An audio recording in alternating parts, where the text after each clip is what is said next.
Mesmo sem me ver, Meixo Sama sabia da hemorragia interna. Esse fato aconteceu por volta de 1942, quando o marido de uma amiga minha morreu na guerra. Fui visitá-la levando um buquê de flores para ofertar ao espírito do falecido. O trem em que eu viajava descarrilou perto da estação de Iquinocami. Felizmente não houve feridos, mas os passageiros tiveram que ir a pé até a estação seguinte, Shimokitazawa, caminhando pela linha do trem. No momento em que eu atravessava a ponte andando com dificuldade por causa do salto do sapato, percebi que o trem que havia descarrilado fora colocado nos trilhos e vinha logo atrás de nós. Assustada, comecei a correr para chegar do outro lado o mais rápido possível. De repente, perdi o equilíbrio e caí da ponte. Não sei quanto tempo fiquei inconsciente. Quando recuperei os sentidos, estava num leito de hospital cercada por meus filhos, que me olhavam preocupados. Eu tinha batido fortemente a cabeça e o rosto. As pessoas que me assistiram no hospital disseram que, embora estivesse inconsciente, informei corretamente meu nome, endereço e profissão. Pedi a meu segundo filho que fosse logo até Meixo Sama para comunicar-lhe o ocorrido. Ele voltou trazendo uma mensagem de Meixo Sama que lhe dissera: ela está com hemorragia interna. Vou mandar alguém para ministrar-lhe Jorei. Pouco tempo depois chegou um ministro. Após receber Jorei, vomitei muito sangue, sentindo-me bem melhor depois disso. Mais tarde, Meixo Sama esclareceu-nos. Em casos de acidente, os médicos geralmente tratam apenas os ferimentos externos, deixando passar despercebida a hemorragia interna. Muita gente morre por causa disso. Por que Meixo Sama, sem sequer me ver, tinha conhecimento da hemorragia que os próprios médicos não haviam detectado? Depois que me recuperei, estive com Meixo Sama, a quem expressei toda a minha gratidão. Ele me disse: esse acidente e os ferimentos que você teve foram de natureza kármica e já estavam determinados pelo mundo espiritual. Uma ministra.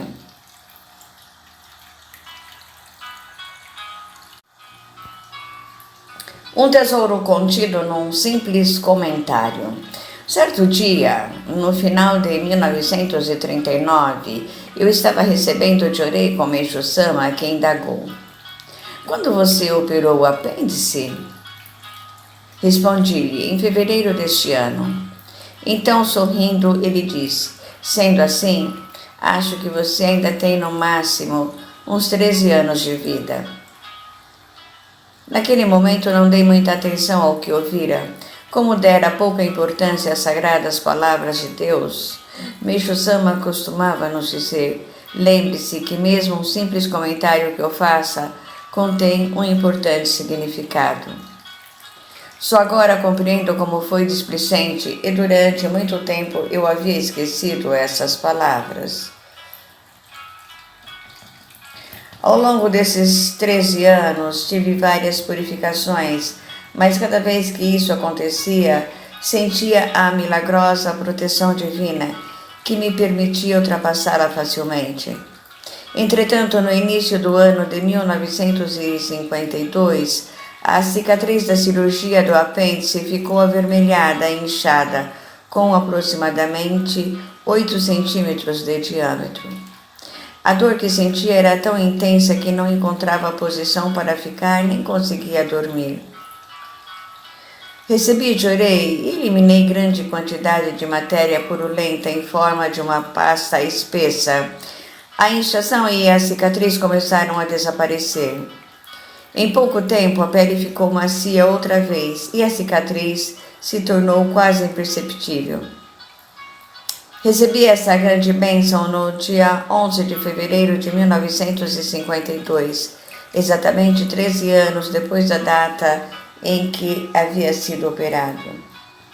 Se eu não tivesse sido encaminhado à igreja messiânica, provavelmente não estaria vivo hoje, como Meixo Sama me prevenira há 13 anos. Passei a acreditar do fundo do coração que as palavras de Meixo Sama são revelações de Deus e, portanto, exprimem sempre a verdade. O ministro. Foi como um sonho.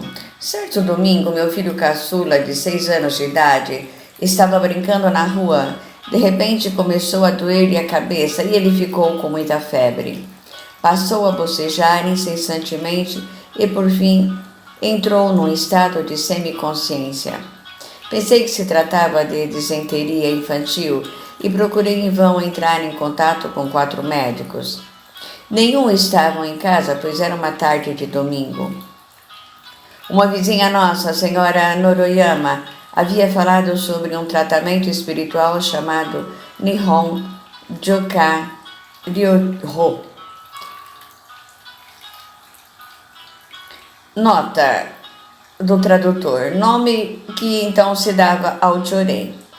Ela já me recomendara esse tratamento por diversas vezes. Quando me dei conta de que não conseguiria um médico, lembrei-me dessa senhora e imediatamente mandei que nossa empregada a avisasse do estado de meu filho. A senhora Noroyama veio rapidamente à minha casa e disse-me: chame um táxi o mais depressa possível.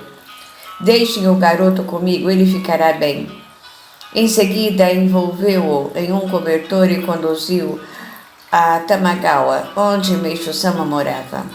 Algumas horas depois, ouvi a voz animada do meu filho, cheia de alegria. Mamãe, cheguei. Pensei que fosse um sonho. Mamãe, agora estou bem. O doutor, referindo-se a Meixo Sama, disse que eu podia comer. Estou com fome. Ele disse. Eu me senti agradecida, mas totalmente confusa. No dia seguinte, a senhora Noroyama levou meu filho a Tamagawa novamente.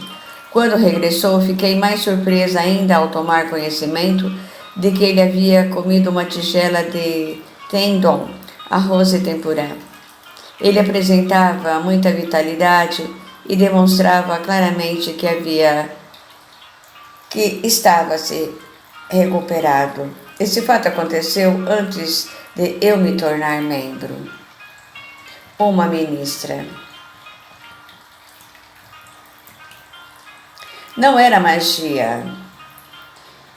Em maio de 1948, eu estava trabalhando na obra de canalização de água no Kanzantei, em Hakone, e o cordão do meu uricária arrebentou. Por esse motivo, eu não o estava usando. De repente, o galho em que eu me agarrava se quebrou e despenquei de uma altura de mais de 10 metros. Bati fortemente o quadril e fiquei sem poder me mover. Tentei várias vezes pedir socorro, mas a voz não saía. Após diversas tentativas, finalmente minha mulher me ouviu e correu para me socorrer. Um médico ortopedista, membro da igreja, veio imediatamente me atender. Como a pancada foi muito violenta, eu não conseguia me mover. Quando tossia, a dor era insuportável. Por isso, durante os dias em que fiquei de cama, chupava bala o tempo todo para evitar a tosse. Meixo Sama me enviou uma quantia para ajudar nas despesas durante o período de convalescença. No entanto, eu achava que nunca mais poderia trabalhar, mesmo depois que melhorasse. Estava cogitando pedir afastamento do meu serviço no Kanzantei. No 15º dia, pude me sentar pela primeira vez. Um dia depois, já podia andar com a ajuda de uma bengala. Assim, fui agradecer a Meixo Sama. No dia seguinte, fui ao Shinsansu, residência de Meishu-sama em Hakone, para pedir-lhe chorei. Fiquei esperando do lado de fora e quando Meishu-sama saiu para o jardim, me disse: Muito bem, vou lhe ministrar chorei para que você consiga curvar-se. Ele ministrou-me aproximadamente 1 minuto de chorei a uma distância de 2 metros. Ao terminar, ele disse: Que tal, consegue mover-se? Tente. Receoso, fiz uma tentativa e, para o meu espanto, verifiquei que estava conseguindo. Você pode flexionar-se mais, disse Meishu-sama. Tentei outra vez e certifiquei-me de que realmente podia movimentar-me mais ainda. Depois que voltei para casa, fiquei pensando: deve ser algum tipo de magia. Quando o efeito passar, não conseguirei mais me mexer. Naquela noite, acordei de madrugada para ir ao banheiro e experimentei novamente fazer flexões. Puxa, e não é que o encantamento ainda está funcionando? Falei comigo mesmo. Quando fui lavar o rosto pela manhã, pude curvar-me e pela primeira vez desde a queda consegui usar as 2 mãos sem me apoiar em nada. Cheguei à conclusão de que realmente havia sido curado pelo poder de Meishu-sama e não por magia.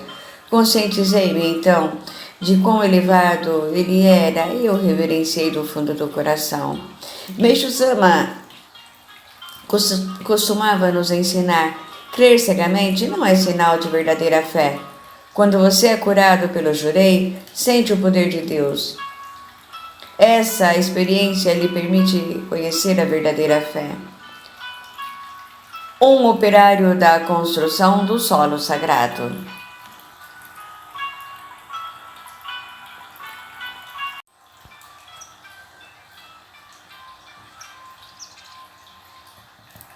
A impressão que tive de Meishu-sama aos 5 anos de idade. Por volta de 1935, quando Meishu-sama residia no bairro de Kojimachi, Tóquio, toda a minha família purificou com sarna. Eu tinha apenas 5 anos de idade. A parte inferior de meu corpo estava toda tomada pela doença e a calça curta deixava aparecer as pernas enfaixadas. Levaram-me para receber chorei com Meishu-sama, que, ao terminar de ministrá-lo, disse: Pronto, já está bom. Dirigi-me até minha mãe para ela me ajudar a vestir a roupa. Naquela época, tirava-se a roupa para receber chorei. Quando vesti a bermuda, a faixa da perna esquerda se soltou. Minha perna está curada, exclamei. Em seguida, olhei cuidadosamente a perna direita. Ela também estava curada. Sentei-me no chão bastante emocionado. Quando agradeci a Meishu-sama, ele respondeu: Ótimo! Sua expressão sorridente e amorosa foi tão marcante que me lembro dela ainda hoje. Um dedicante da sede geral. Um homem com reumatismo.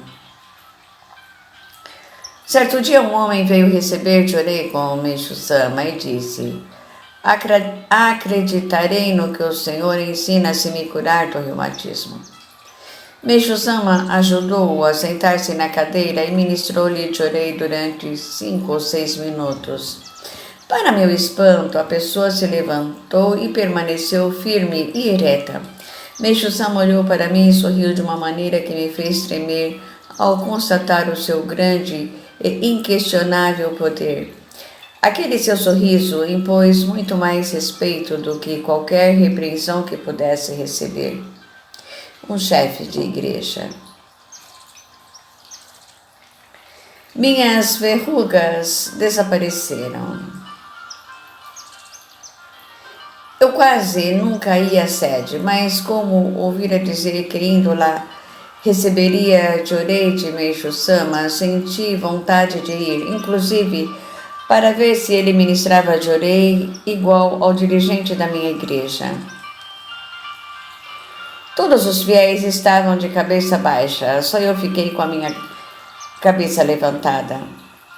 Seguindo suas mãos com os olhos, continuei nessa atitude, mesmo quando ele focalizava o lugar onde eu estava. Observava-o com frieza, como se fosse apenas um frequentador, e não um fiel, em que está em atitude insolente. Terminado o chorei, Meixo-sama se retirou e, como de hábito e sem nenhuma intenção especial, coloquei a mão no rosto e não encontrei as 2 verrugas que sempre sentia sobre os dedos.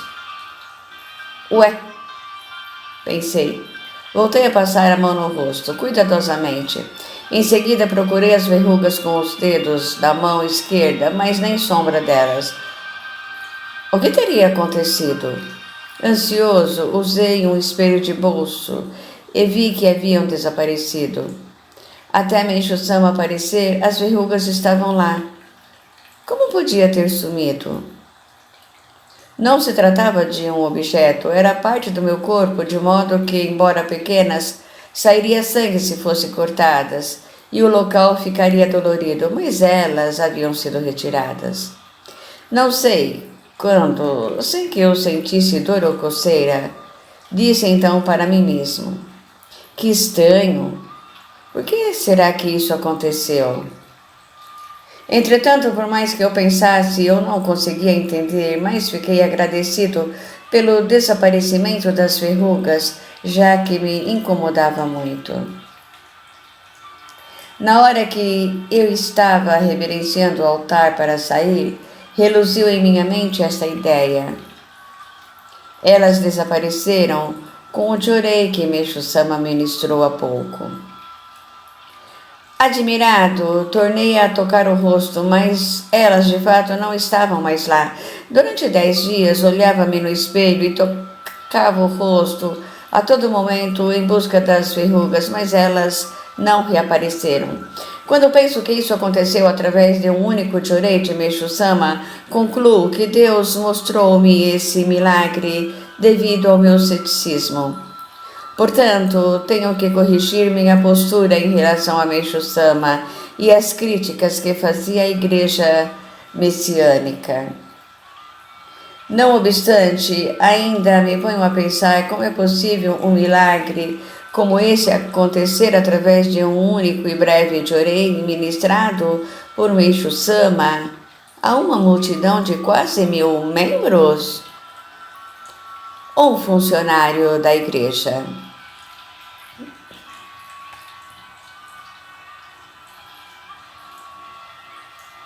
Um chorei não convencional. Esse fato aconteceu no verão de 1954, durante a permanência de Meixo-sama em Hakone, onde morávamos. Certo dia em que eu não estava em casa, minha mulher logo cedo começou a sentir fortes dores de dente e de cabeça. Mesmo fazendo alto chorei, as dores não cediam. Quando alguém lhe informou que Meixo-sama faria naquela tarde uma visita ao local onde hoje é o Santuário Kōmyo, que seu carro passaria em frente à nossa casa, mesmo com dores, minha mulher limpou todo o jardim e ficou à sua espera. Mal o carro passou, para espanto seu, as dores diminuíram. Nem bem tinha entrado em casa, começou a sair um sangue purulento da gengiva. Em seguida, a inchação em torno do pescoço diminuiu e ela sentiu que a cabeça e o restante do corpo estavam bem mais leves. Ela percebeu também que nossa casa tinha se tornado mais alegre e que a nossa família havia sido salva. O ministro.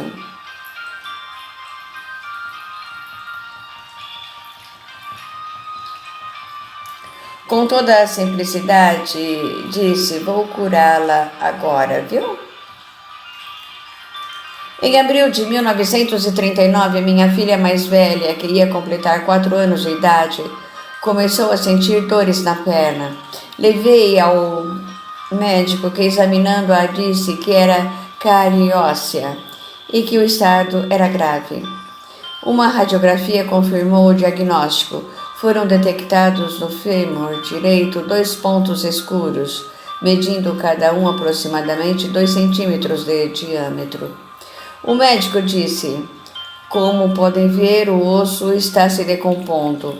De agora em diante, é preciso mantê-la em repouso absoluto. Depois do osso se solidificar bem, ela até poderá frequentar a escola, mas mancará um pouco. Se minhas recomendações não forem seguidas, será preciso amputar a perna desde a virilha. Nesse dia encontrei um conhecido que há muito tempo não via. Antigamente ele tinha a saúde muito debilitada por causa da cárie óssea, mas agora estava muito bem. Perguntei-lhe o que aconteceu e ele contou que fora curado por um ministro da igreja messiânica. Devido à situação de minha filha, solicitei imediatamente a vinda desse ministro. Este, ao ver a menina, disse: o caso é realmente grave, vou levá-los até Meishu-sama, será bom ela receber Jorei. Então fomos, nesse mesmo dia, a Kaminogi.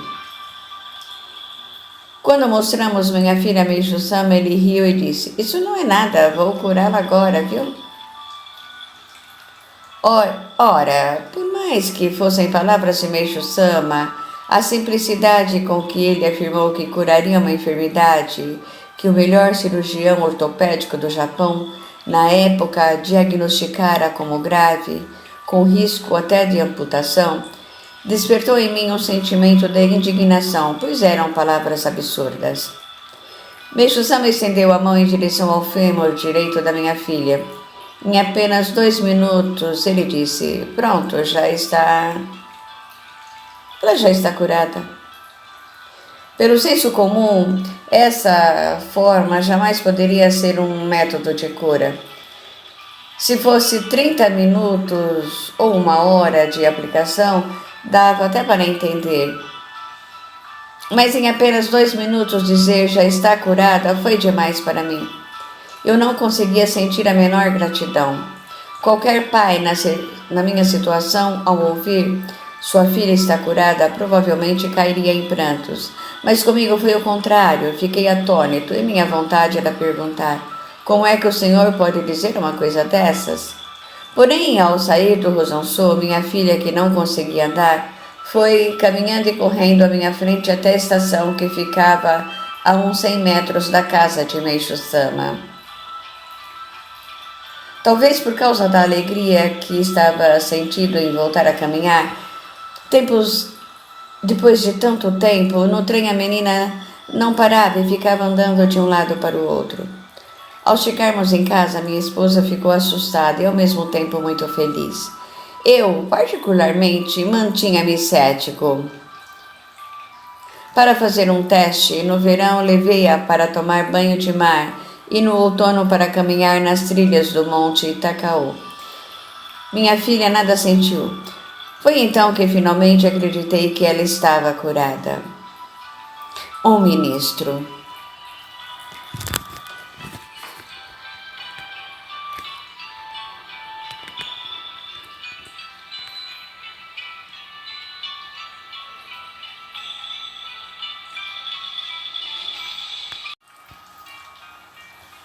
Jorei através do pensamento. Certo dia, o dedicante que estava preparando a refeição na cozinha repentinamente começou a sentir dores no peito e ânsia de vômito. Como não conseguisse continuar o trabalho, foi pedir Jorei a Meishu-sama. Ele estava corrigindo os ensinamentos, mas, ao ouvir o pedido do dedicante, disse-lhe para sentar. A pessoa se sentou num canto da sala. Passado aproximadamente 10 minutos, Meishu-sama disse: já está bom, não? Pode ir. O dedicante então se retirou pensando: como ele está ocupado, é melhor eu receber Jorei à noite. Quando ele chegou à cozinha, todos comentaram: nossa, como sua aparência melhorou, que bom! Ao entardecer, o dedicante foi comunicar o fato a Meishu-sama, que disse: Como a luz está mais forte, é possível curar com Jorei através do pensamento. Parece que algumas vezes, quando estava muito ocupado, ele ministrou Jorei dessa forma. Um presidente.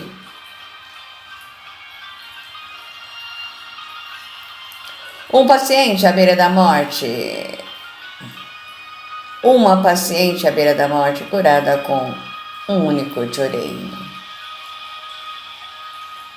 Esse episódio se passou em maio de 1944, logo após Meishu Sama ter se mudado de Tóquio para Hakone. Uma senhora de aproximadamente 50 anos de idade que fazia difusão no distrito de Yoshiwara, província de Shizuoka, sentiu que sua vida estava em perigo por causa de uma grave purificação. Nesse instante, ela afirmou seu pensamento em Meishu Sama e, mesmo consciente de que poderia morrer, veio sozinha em meio aos bombardeios de Yoshiwara até agora. Naquela época, ainda não havia o bondinho e ela gastou horas para subir a ladeira íngreme entre a estação de Gora e o Shisanso. Andando com muita dificuldade, ela chegou à entrada da casa e caiu. Quando a vi, senti até um arrepio, pois pensei que fosse algum espírito desencarnado. Como foi que ela conseguiu chegar até aqui? Isso para mim era um mistério. Fiquei perplexo ao constatar que aquela senhora que estava praticamente morta voltou a viver ao receber um único Jorei de Meishu Sama e ainda tomou várias tigelas de otiyazuke, arroz cozido embebido em chá. Ela está bem até hoje e tem salvado muitas pessoas. Assim compreendi que Meishu Sama pode realizar qualquer milagre e que a concessão de uma graça depende do sentimento da pessoa que o busca. Deus misericordioso aprecia a quem tem determinação como essa senhora. Um servidor.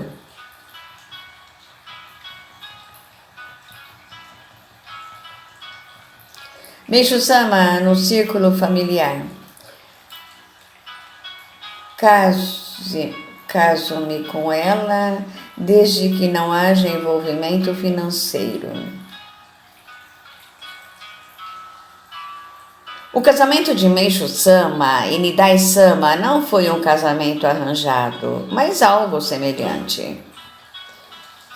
Uma pessoa disse a Meishu Sama: uma jovem e sua tia irão ao balneário de Ikaho no trem de tal hora. O que acha de ir vê-la? Aceitando a sugestão, Meishu Sama dirigiu-se à estação de Ueno e viu a jovem que posteriormente se tornaria sua esposa, Nidai Sama.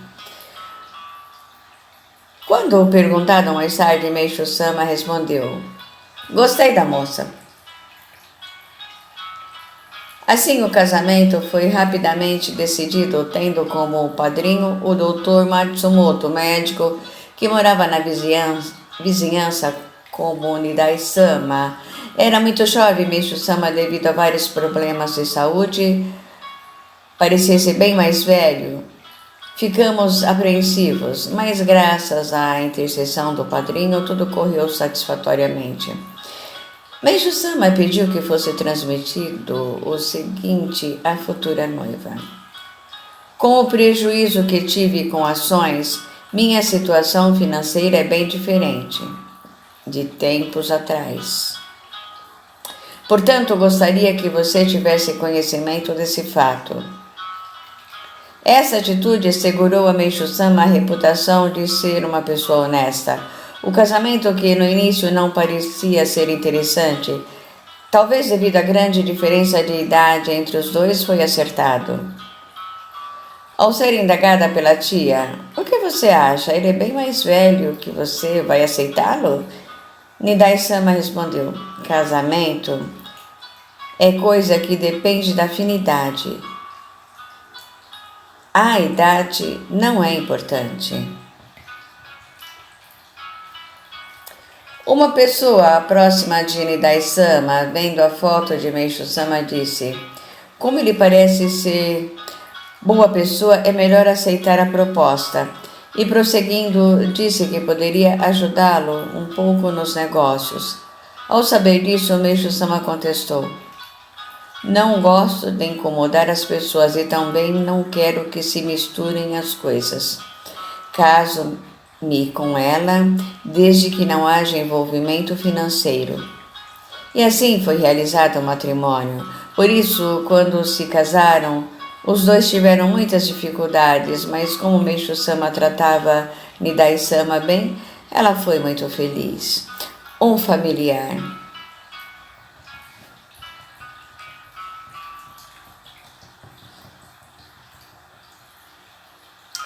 Meishu-sama não ocultou as dívidas nem mesmo ao se casar. Soube que quando Yoshi Nidai-sama estava para se casar com Meishu-sama, este pedira que lhe dissessem, apesar de já ter confirmado o casamento por causa de uma certa pessoa, contraiu umas dívidas. Sinto pena de Yoshi, portanto vamos adiar esse assunto por enquanto. Entretanto, Yoshi disse: uma vez que o casamento foi confirmado, mesmo que o meu corpo físico esteja aqui, já pertenço àquela família. E assim, felizmente, o matrimônio foi realizado. Normalmente as pessoas escondem o fato de terem dívidas consideráveis e se casam. Meishu-sama, contudo, expôs a situação com toda franqueza. Senti com isso que ele é uma pessoa realmente honesta e boa. Então Yoshi aceitou casar-se com Meishu-sama e naquela ocasião disse: uma vez casada, faço parte dessa família. Portanto, mesmo que eu tenha que morar num cortiço por causa das dívidas, não me importo. Quanto ao dinheiro, podemos consegui-lo com o nosso esforço. Esposando Yoshi, Meishu-sama revelou-se uma pessoa carinhosa que, até para suas caminhadas diárias, levava-a em sua companhia. Com todo o carinho que recebeu, ela teve uma vida realmente muito feliz. Um familiar.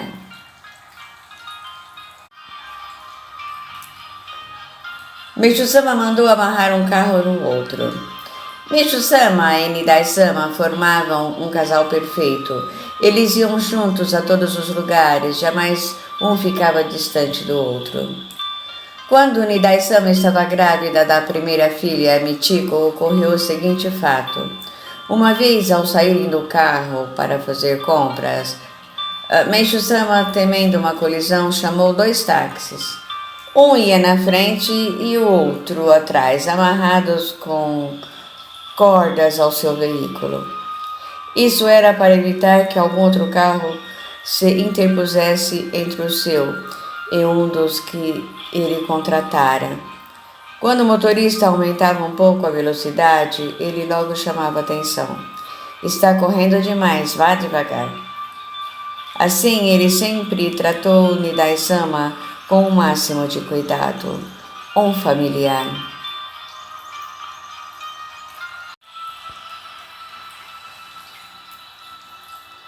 Quem não dá importância à esposa não prospera. Numa mesa redonda, Nidai-sama disse: Meishu-sama sempre me levava junto ao sair. E isso ocorria até quando caminhavam pelo jardim. Meishu-sama perguntava com frequência a opinião de Nidai-sama sobre os mais diversos assuntos. O projeto do Museu de Arte de Hakone e o do Templo Messiânico, a compra de objetos de arte, a construção de jardins e até as vivificações florais. Fazia várias vezes. Presenciei Meishu-sama agindo conforme a opinião da esposa. Certa vez, Meishu-sama disse: quem não dá importância à esposa não prospera. E ele próprio praticava isso. Um servitor.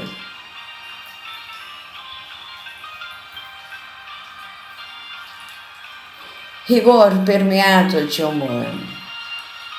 Sempre sentimos de várias formas que Meishu-sama gostava muito de Nidai-sama. Por exemplo, na época mais fria, quando os dois saíam, Meishu-sama sempre levava as meias da esposa na manga do kimono.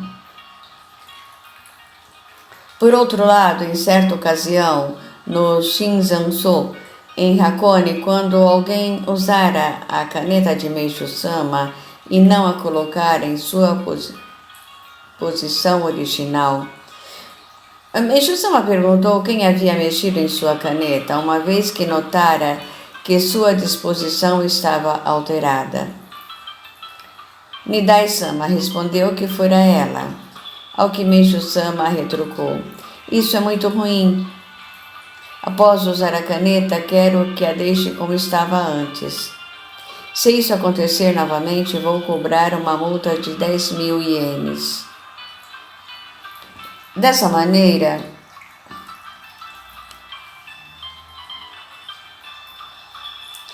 Meishu-sama tinha senso de humor e ao mesmo tempo agia com rigor. Contudo, havia nesse último um indescritível sentimento caloroso. Toda vez que eu ia receber Jorei, notava que quando Meishu-sama se dirigia a um outro aposento para ministrar Jorei, ou ao voltar do mesmo, Nidai-sama sempre o cumprimentava. Às vezes, no lugar do cumprimento, ela imitava a voz de algum animal, o que era muito divertido. Quando Meishu-sama acordava, saía ou retornava, Nidai-sama sempre o saudava. Assim, entre eles havia uma calorosa comunicação de sentimentos e na vida do casal tudo ficava bem claro. Isto dificilmente se vê nas famílias em geral. Um chefe de igreja. Bobo. O autêntico bobo. Quando Meishu-sama morava em Omori, fiquei em sua residência por algum tempo e, naquela época, ele tinha 3 empregadas. Mesmo assim, não levava uma vida de luxo e seu de jejum era constituído apenas de arroz, ovo, sopa e peixe salgado. Após essa refeição, ele se dirigia à loja. Nidai-sama o acompanhava até a porta e perguntava: "O que devo fazer para o jantar?" Então Meishu-sama dava instruções: "Compre camarão" ou "compre marisco bobo." Ela, para se assegurar do que ele dissera, perguntava: "É bobo mesmo?" E ele, gracejando, respondia: "Sim, bobo, é o autêntico bobo." E saía. Recordo tudo isso com momentos prazerosos do casal. Pelo menos uma vez por semana, Meishu-sama me convidava dizendo: "Hoje vamos comer fora, venha conosco." Em Kyobashi havia um restaurante francês chamado Us. Como ele gostava muito do lugar, frequentava-o assiduamente. Quando Nidai-sama chegava ao local atrasada, chamava sua atenção sem se incomodar com as pessoas ao redor. "Você ainda não se corrigiu?" Nessas ocasiões, ela dizia simplesmente: "Desculpe-me."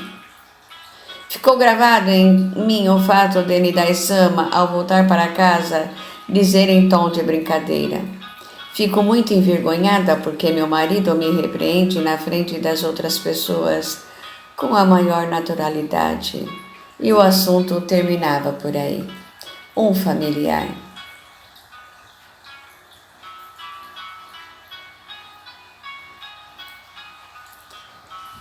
Em japonês, o termo baka quer dizer bobo, gai, marisco.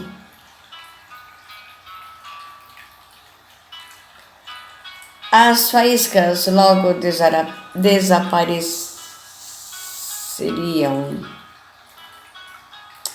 A rapidez com que Meishu-sama e Nidai-sama recuperavam o bom humor é algo que venho contando até hoje aos fiéis eu usando-o como exemplo para mim. Muitas vezes a opinião dos dois sobre objetos de arte ou assuntos diversos da vida diária divergia a ponto de soltarem faíscas. Minha esposa e eu ficávamos constrangidos pensando no que iria acontecer. Então, de repente, palavras como: "Sabe, mestre, eu acho que" fazia com que as faíscas logo desaparecessem. Com a mudança de assunto, a tranquilidade reinava novamente e esquecia-se o ocorrido. Um ministro.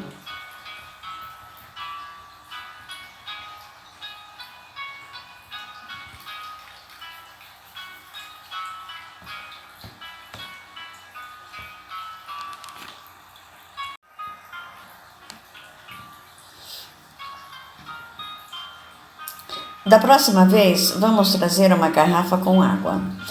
De vez em quando, eu acompanhava Meishu-sama e Nidai-sama às lojas de departamento. Numa dessas ocasiões, fizemos uma pausa e fomos a uma lanchonete. Lá, Meishu-sama pediu água, mas não a trouxeram. Ele ficou deveras irritado e disse: "Chame o gerente." Nesse momento, Nidai-sama, com sua voz delicada, disse: "Da próxima vez, vamos trazer uma garrafa com água." Então, Meishu-sama respondeu simplesmente: "Sim." Por um instante eu ficara apreensivo devido à situação, mas depois tranquilizei-me, pois tudo terminou sem maiores problemas. Um ministro.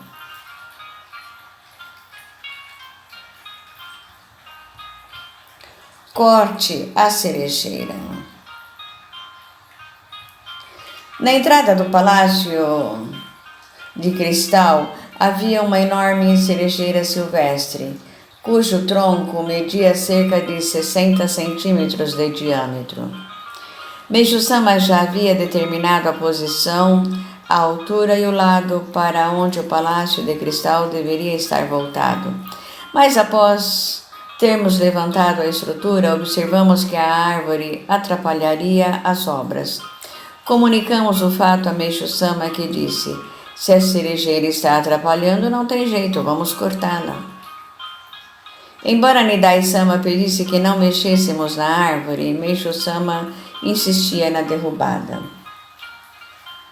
Um dia, Meishu-sama ordenou: "Corte a cerejeira antes que a minha esposa veja." E assim fizemos. Parece que Nidai-sama percebera o que fora feito, mas só um mês depois é que ela perguntou: "O que aconteceu com aquela cerejeira?" Meishu-sama ria olhando para mim. Um dedicante da construção do solo sagrado.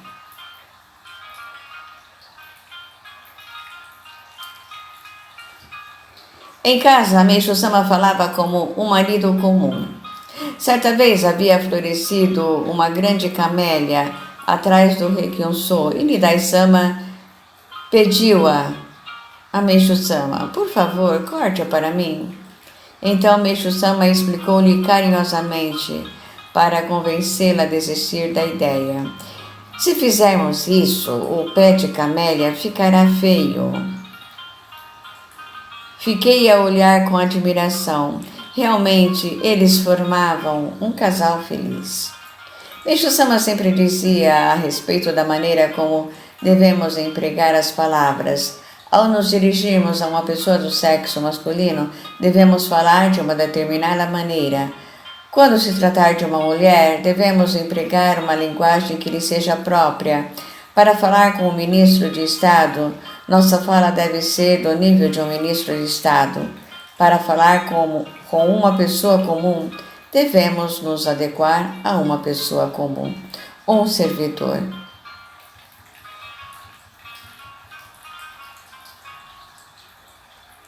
O amor de Meishu-sama por Nidai-sama.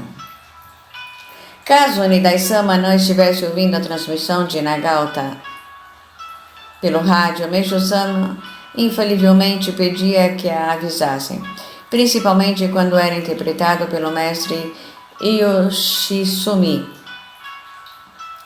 Isso era uma demonstração do amor de Meishu-sama por Nidai-sama. Meishu-sama nos ensinou: haja sempre com amor e sinceridade.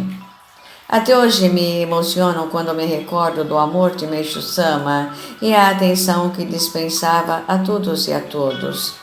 Acredito que quando conseguimos compartilhar esse sentimento, por pouco que seja, o ambiente ao nosso redor e o das famílias em geral serão verdadeiramente harmoniosos. Um servidor.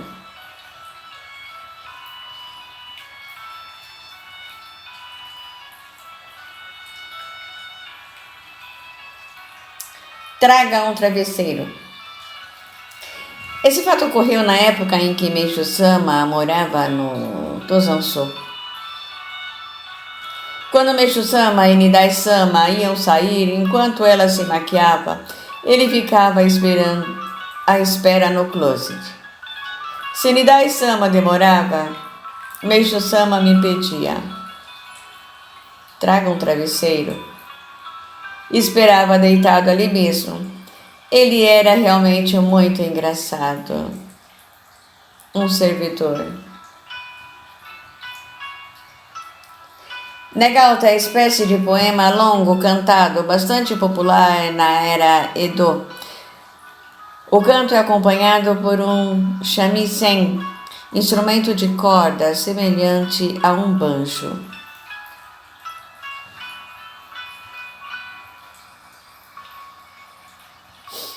Conversa sobre objetos antigos com o pai. Quando Meishu-sama tinha aproximadamente 22 anos, costumava dar uma volta por Ginza, em Tóquio, todos os dias após o jantar. Não se tratava apenas de um passeio, pois como havia muitas lojas abertas à noite, ele visitava aquelas que comercializavam antiguidades e examinava cuidadosamente os objetos. Regressando, comentava com o pai: hoje estava à venda uma mercadoria que parece ser antiga e valiosa. O que o senhor acha? Era assim que ele costumava conversar com o pai. Este, por sua vez, dizia: da próxima vez, se achar que é algo de valor, você deve comprá-lo. Então, esporadicamente, Meishu-sama adquiria algum objeto, e foi no ambiente familiar que pouco a pouco desenvolveu a capacidade de avaliar antiguidades. Um familiar.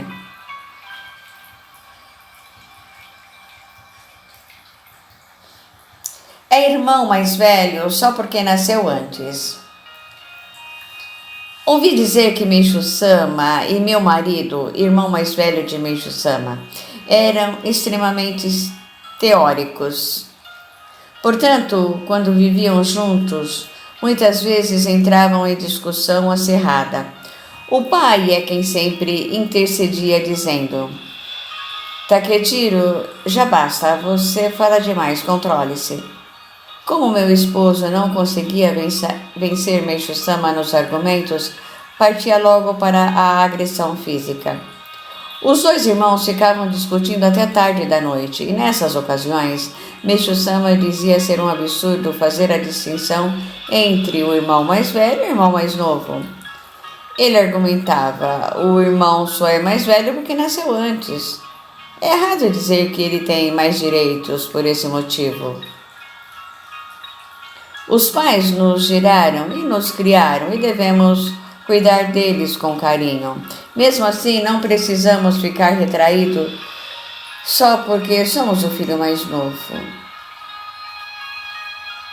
Antigamente, o irmão mais velho tinha direitos absolutos, portanto, acho que a reação de Meishu-sama era contra essa diferença de tratamento. Um familiar.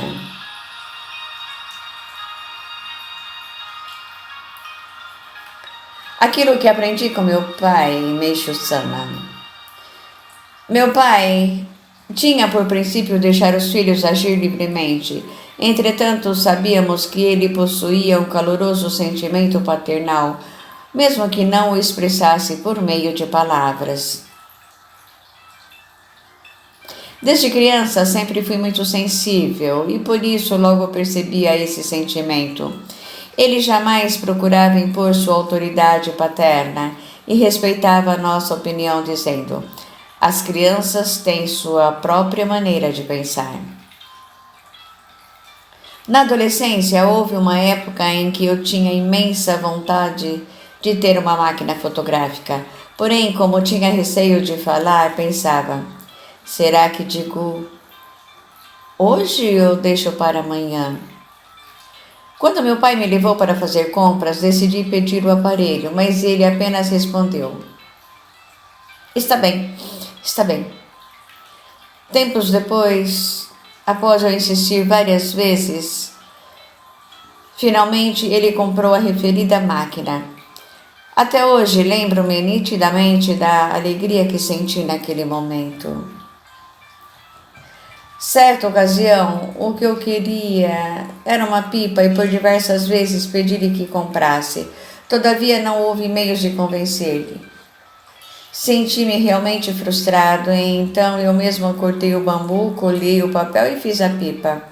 O fato a seguir ocorreu bem mais tarde. Naquela época quis muito ter uma motocicleta e antes de pedir a meu pai que a comprasse, tirei a carteira de habilitação. Como não tinha coragem de falar-lhe, solicitei a minha mãe que intercedesse por mim.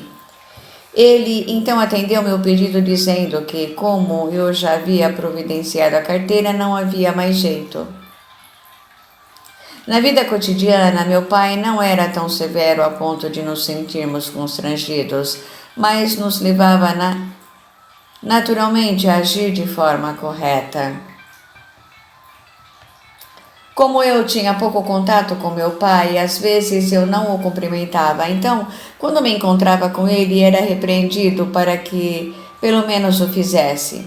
À primeira vista, parecia que meu pai nos deixava à vontade, todavia, discretamente observava a nossa conduta diária. Ele não nos impunha uma disciplina rígida, mas se fazíamos algo incorreto, repreendia-nos severamente. Na época que morávamos no bairro de Omori, meu pai mantinha em sua residência muitos pacientes. Ele era bastante criterioso na escolha dos alimentos dessas pessoas e nós seguíamos o mesmo tipo de dieta. Peixe, por exemplo, só podíamos comer de vez em quando. Nossa casa ficava repleta de pessoas que às vezes chegavam a ocupar até mesmo o nosso quarto. Meu pai empenhava-se ao máximo em dar-lhes assistência. Embora eu ainda fosse muito jovem, vendo sua maneira de agir, dizia a mim mesmo: mesmo que nas refeições diárias sejam servidos apenas peixe seco e picles, não posso reclamar. Por volta dos 20 anos, comecei a fumar e meu pai disse que ainda era cedo para isso. Ele me contou que havia decidido que não fumaria até os 30 anos e assim procedeu. Os jovens de hoje, após atingirem a maioridade, consideram-se adultos e querem agir como tal.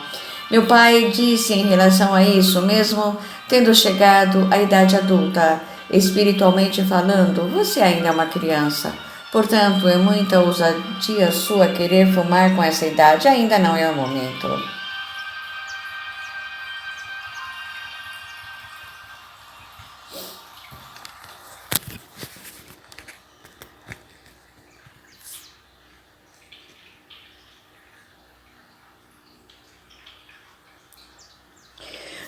Durante minha adolescência, em seus momentos de folga, meu pai sentia prazer em fazer pinturas em biombos ou em leques. Seus desenhos tinham como tema pêssegos ou a lua.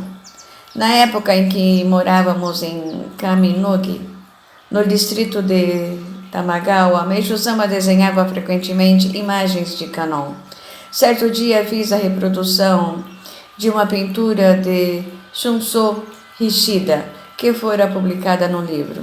Vendo-a, meu pai disse: está muito bem feita, pode emprestar-me um pouco? Levando a usou como referência para seus quadros. Quando eu frequentava a Escola de Belas Artes Tama, muitas vezes meu pai tecia comentários a respeito de minha pintura. Entretanto, as críticas severas eram mais frequentes que os elogios. Quando eu fazia colagem ou pinturas de mulheres, ele dizia: falta concentração e firmeza, você ainda não está suficientemente maduro. Os comentários de meu pai referiam-se não à pintura em si.